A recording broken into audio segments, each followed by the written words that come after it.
அனைவருக்கும் வணக்கம். நான் உங்கள் ஃபிசியோதெரபிஸ்ட் வை சந்தோஷ் ராஜா.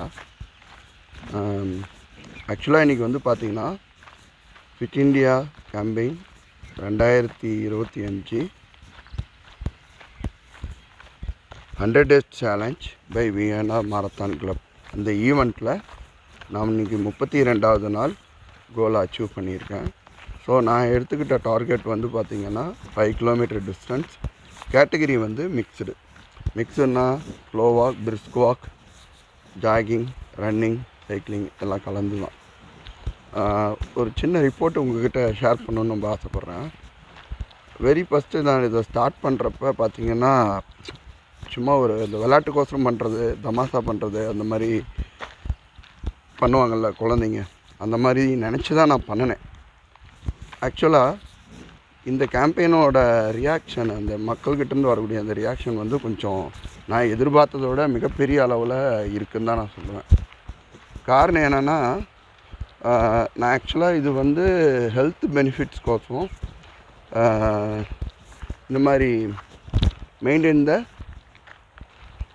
ஹெல்த்தி லைஃப் ஸ்டைல் அப்படின்ற அந்த தீமை முன்னெடுத்து தான் இதை நான் பண்ணினது.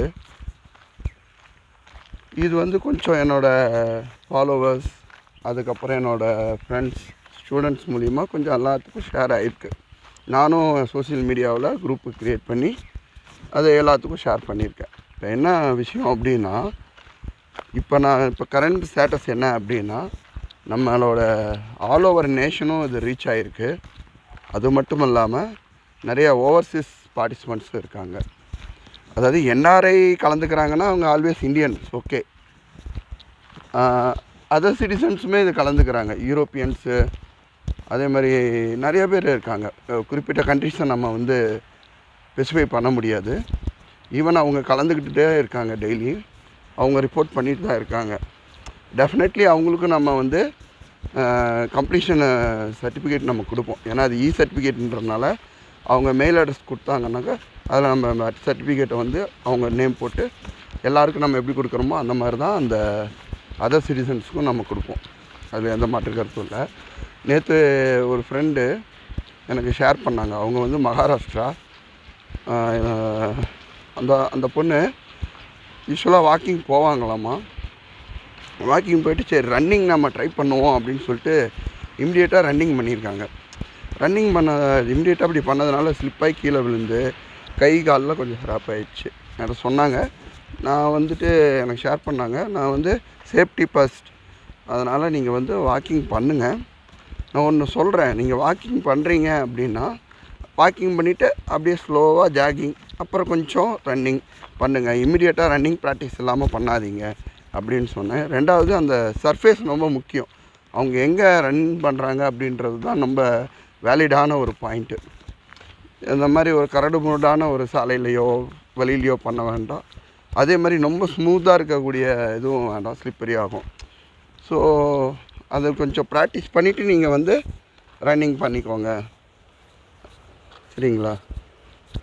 ஏன்னா இப்போ என்னோடய அனுபவத்தில் நான் சொல்கிறேன், ஜனவரி 1 நான் ஸ்டார்ட் பண்ணேன். ஆக்சுவலாக அதுக்கு முன்னாடி இருந்து கொஞ்சம் ஃபிட்னஸ் ப்ராக்டிஸ் பண்ணிட்டு தான் இருக்கேன். இருந்தாலும் நம்ம ரெக்கார்டு அக்கௌண்டபிள் படி பார்த்தோம்னா கூட ஜனவரி 1 நான் ஸ்டார்ட் பண்ணியிருக்கேன் இல்லையா? அப்போ வந்து டெய்லி நான் 5 மணிக்கு எழுந்திரிக்கணும் அப்படின்னு ஒரு முடிவு எடுத்தேன். ஃபஸ்ட்டு அது எனக்கு கொஞ்சம் சிரமமாக இருந்தது. அதுக்கப்புறம் அலாரம் அடிக்கிறதுக்கு முன்னாடி நான் ஏஞ்சி அலாரத்தை ஆஃப் பண்ணுற மாதிரியெல்லாம் வந்துருச்சு. ஸோ பயாலஜிக்கல் கிளாக் அப்படின்னு நம்ம சொல்லுவோம். நம்ம உடம்பே அதுக்கு அடாப்ட் ஆகிருக்கும். ஸோ அது கொஞ்சம் ரெகுலர் பண்ணிட்டேன். டெய்லி ஒரு 5 மணிக்கு எழுந்திரிச்சிட்றேன். ஸ்டார்டிங்லலாம் நான் வந்து நடக்கிறப்ப எனக்கு வந்து 5 கிலோமீட்டர் வந்து 1 ஹவர் சாலிடாக ஆகும். இப்போ பிரிஸ்க் வாக்கு பண்ணுறதுனால 50 நிமிஷத்தில் அதை முடிக்க முடியுது. இதுவே நான் வந்து ஜாகிங் பண்ணுறேன் அப்படின்னா 45 நிமிஷத்தில் முடிக்க முடியும். பட் என்னால் கண்டினியூஸாக ஜாகிங் போக முடியல. ஒரு 700 மீட்டர் வரைக்கும் ஜாகிங் போகிறேன், அப்புறம் கொஞ்சம் லைட்டாக மூச்சு வாங்குது, அப்புறம் ஸ்லோவாக நடக்கிறேன், அப்புறம் அந்த மாதிரி. இதே ரன்னிங்காக இருந்ததுன்னா ஒரு 300 மீட்டர் என்னால் ரன்னிங் ஃபாஸ்ட்டாக ரன் பண்ண முடியுது. எனக்கே தெரியுது, திருன்னு ஓட முடியுது. ஆனால் 300 மீட்டருக்கு அப்புறம் எனக்கு கொஞ்சம் டயர்ட் ஆகுது. ஸோ இது வந்து இப்போத்த ஸ்டேட்டஸ்.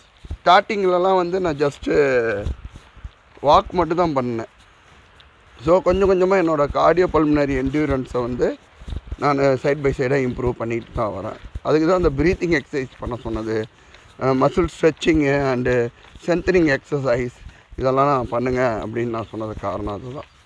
ஸோ நம்ம வாக்கிங் போகிறோம், இமீடியட்டாக ரன்னிங் போகாமல் வாக்கிங் போயிட்டு இன்டர்மிட்டன்ட் ஜாக்கிங் பண்ணுங்கள். ப்ராக்டிஸ் வந்தோன்னே அப்புறமேட்டு இன்டர்மிட்டன்ட் ரன்னிங் பண்ணுங்கள். இந்த மாதிரி பண்ணுங்கள். பேரலாக வந்து மார்னிங் ஈவினிங் வந்து ஒரு ஃபியூ மினிட்ஸ் ஸ்ட்ரெச்சிங்கு ஸ்ட்ரென்தனிங் எக்ஸசைஸ் இந்த மாதிரி பண்ணுங்கள். கம்பல்சரி ப்ரீத்திங் எக்ஸசைஸ் பண்ணுங்கள். நமக்கு மசில் பவரும் அந்த எபிலிட்டியும் வந்தாலும் நம்ம கார்டியோ பல்மனரி கெப்பாசிட்டியும் நமக்கு இருக்கணும். இந்த கார்டியோ என்டியூரன்ஸ் பல்மனரி என்டியூரன்ஸும் இம்ப்ரூவ் ஆகணும். இல்லைன்னா பயங்கரமாக மூச்சு வாங்கும். இதில் இன்னொரு விஷயம் என்னென்னா, நான் அதிகம் ட்ரெக்கிங்லாம் பண்ண மாட்டேன். எனக்கு வந்து மூச்சு வாங்கும். எனக்கு கொஞ்சம் அந்த ப்ரீத்திங் கஷ்டமாக இருக்கும். ஆனால் எனக்கே ஆச்சரியம் என்னென்னா, இடையில் ஒரு நாள் நான் வந்து திருச்செங்கோடு மலை ஏறினேன். கிட்டத்தட்ட அந்த மலை வந்து கொஞ்சம் கிலோமீட்டர்ஸ் வந்து கம்மி தான், இங்கேருந்து ரீச் ஆகிற டிஸ்டன்ஸ் கம்மி தான். பட் இன்னும் கொஞ்சம் செங்குத்தாகவே இருக்கும். நான் இடையில் நிற்காமல் அப்படியே ஸ்லோவாக கண்டினியூஸாக நடந்துட்டு டெம்பிளுக்கு போயிட்டேன். எனக்கே ஆச்சரியமாக இருக்குது, அதிசயம்னு கூட சொல்லலாம். அந்தளவுக்கு நான் ஃபீல் பண்ணேன். ஏன்னா என் லைஃப்பில் நான் எந்த ஒரு மலையும் குறுக்க நிற்காமல் உட்காந்து ரெஸ்ட் எடுக்காமல் நான் போனதே கிடையாது. முடிஞ்ச வரைக்கும் நான் மலை மேலே ஏறதே மாட்டேன், எனக்கு கஷ்டமாக இருக்கும். அதுக்கப்புறம் இடையே மருதமலைக்கு போயிருந்தேன். அது வந்து 1 கிலோமீட்டர் டிஸ்டன்ஸு. அது நான் துளி கூட நிற்கலை, அப்படியே ஏறிக்கிட்டே இருந்தேன். அது வந்து திருச்செங்கோடு மலையை கம்பேர் பண்ணுறப்ப மருதமலை டிஸ்டன்ஸ் அதிகம். பட் ஆனால் அந்த செங்குத்து அப்படிங்கிறது கொஞ்சம் கம்மி. அந்த எலிவேஷன்றது வந்து கொஞ்சம் அப்படி ரொம்ப இன்க்ளைண்டாக தான் இருக்கும், ரொம்ப அதிகமாக ரைஸப்பாக இருக்காது. அதுதான். ஸோ இது வந்து ட்ரெக்கிங்கும் நம்ம வந்து உள்ளே இன்க்ளூட் பண்ணியாச்சு இல்லையா. ஸோ ட்ரை பண்ணி பார்த்த பிடிச்சிருந்தது, கன்டினியூ பண்ணியாச்சு. ஸோ முடிஞ்ச வரைக்கும் நான் அந்த டே நான் எங்கே நான் இருக்கணும், அன்றைக்கி மார்னிங் வந்துட்டு 5 மணிக்கு எழுந்திரிக்குவேன். எழுந்திரிச்சிட்டு என்னோடய பர்சனல் ஒர்க்கை முடிச்சுட்டு கொஞ்சம் ப்ரீத்திங் எக்ஸசைஸ் ஸ்ட்ரென்தனிங் எக்ஸசைஸ் பண்ணிட்டு வாக்கிங் நம்மளோட கேம்பெயினை ஸ்டார்ட் பண்ணிட வேண்டியதுதான். இதுதான் ஒரு சக்ஸஸ்ஃபுல்லாக பார்த்தோம்னா பிகினர் லெவலில் வந்து கிராஸ் பண்ணியிருக்கேன். ஏன்னா நம்ம பிகினர் லெவல் அப்படிங்கிறது 30 நாள் வச்சுருந்தோம். இன்றைக்கி 32வது நாள். இன்றைக்கி வந்து February 1, 2025. ஸோ ஆல்மோஸ்ட் ஒரு லெவலை கிராஸ் பண்ணிட்டேன். அடுத்தது 50 நாள் கிராஸ் பண்ணேன்னா சேலஞ்சர் லெவல், 100 நாளும் கிராஸ் பண்ணிட்டேன் அப்படின்னா அச்சீவர் லெவல்.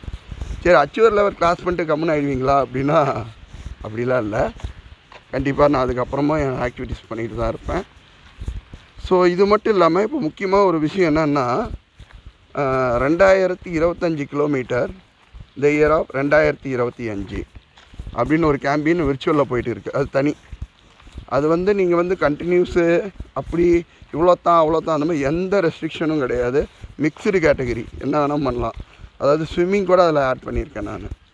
அதாவது walking, jogging, running, cycling, trekking, swimming, distance reach பண்ணோம். இந்த வருஷம் முடியறதுக்கு டிசம்பர் 31 2025 வருஷம் நைட்டு 11:30 மணிக்குள்ளே நீங்கள் 2025 கிலோமீட்டரை ரீச் அப் பண்ணியிருக்கணும். அதுக்கு எவிடன்ஸ் கொடுத்துட்டிங்கன்னா ஒரு 3 லக்கி பர்சனுக்கு வந்து அவார்ட்ஸ் அண்ட் ரிவார்ட்ஸ் கொடுக்கலாம் அப்படின்னு முடிவு பண்ணியிருக்கேன் நான், எங்களோட டீம் மெம்பர்ஸோட டிஸ்கஷனில். ஸோ பார்ப்போம். எல்லாமே ஈவன் அதில் கூட நிறைய இன்ட்ரெஸ்ட் தெரிவிச்சிருக்காங்க. நம்ம வந்து 3 ஆப்பு நம்ம வந்து யூஸ் பண்ணலாங்க. ஒன்று வந்து ஸ்ட்ராவா, இன்னொன்று வந்து சாம்சங் ஹெல்த் ஆப், 3வது ஃபிட் இண்டியா ஆப்பே ஒன்று இருக்குது, ஹெல்த் ஆப்பே இருக்குது. அதில் நீங்கள் உங்களோட டிஸ்டன்ஸை, நீங்கள் ஆக்டிவிட்டீஸை எல்லாமே நீங்கள் மானிட்டரிங் பண்ணலாம். கண்டிப்பாக நான் சோஷியல் மீடியாவில் என்னோடய ஃபாரின் ஃப்ரெண்ட்ஸ் யார், அதாவது நம்ம என்ஆர்ஐ இல்லை அதர் சிட்டிசன்ஸ் எல்லாம் யார், அவங்க என்ன கண்ட்ரி அப்படின்றது அவங்க எனக்கு சொன்னாங்கன்னா நான் அதை கண்டிப்பாக உங்கள்கிட்ட நான் ஷேர் பண்ணிக்குவேன். சரிங்களா? All the best. உங்களோட ஹெல்த்தை வந்து மெயின்டைன் பண்ணுங்கள், ஃபிட்னஸை மெயின்டைன் பண்ணுங்கள். குறைஞ்சபட்சம் ஒரு 60 நிமிடம் உடல் உழைப்பு பண்ணுங்கள். ஒரு நாளைக்கு 2000 முதல் 2500 உணவு கலோரி எடுத்துக்கோங்க. உணவு கலோரிங்கிறது கிலோ கலோரி. ப்ரீத்திங் எக்ஸசைஸ் பண்ணுங்கள். முடிஞ்ச வரைக்கும் நேட்டிவ் ஃபுட்டு சாப்பிடுங்க. இப்போ நம்ம வந்து எந்த ஊரை சேர்ந்தவங்களோ அந்த ஊரில் கிடைக்கக்கூடிய உணவு பதார்த்தங்கள்லாம் சாப்பிடுங்க, உங்களுக்கு தேவையான நியூட்ரிஷன் கிடைக்கும். சரிங்களா? அதே மாதிரி வந்து உங்களுக்கு ஏதாவது நான் கம்யூனிகபிள் டிசீஸ் இருக்குது, like diabetic, hyper tension, obesity, cholesterol problem, அந்த மாதிரி தைராய்டு, அந்த மாதிரி இருந்தோன்னா அதுக்கான மெடிசனை ரெகுலராக எடுத்துக்கோங்க. ஸோ உங்களோட லைஃப்பை வந்து ஹெல்த்தியாக வச்சுக்கோங்க. ரொம்ப என்ஜாயபுளாக உங்களோட லைஃப்பை அனுப்புவீங்க. ஏன்னா இந்த உடலில் உயிர் இருக்க வரையும் அந்த வாழ்க்கை உங்களுடைய வாழ்க்கை. Okay, thank you, all the best.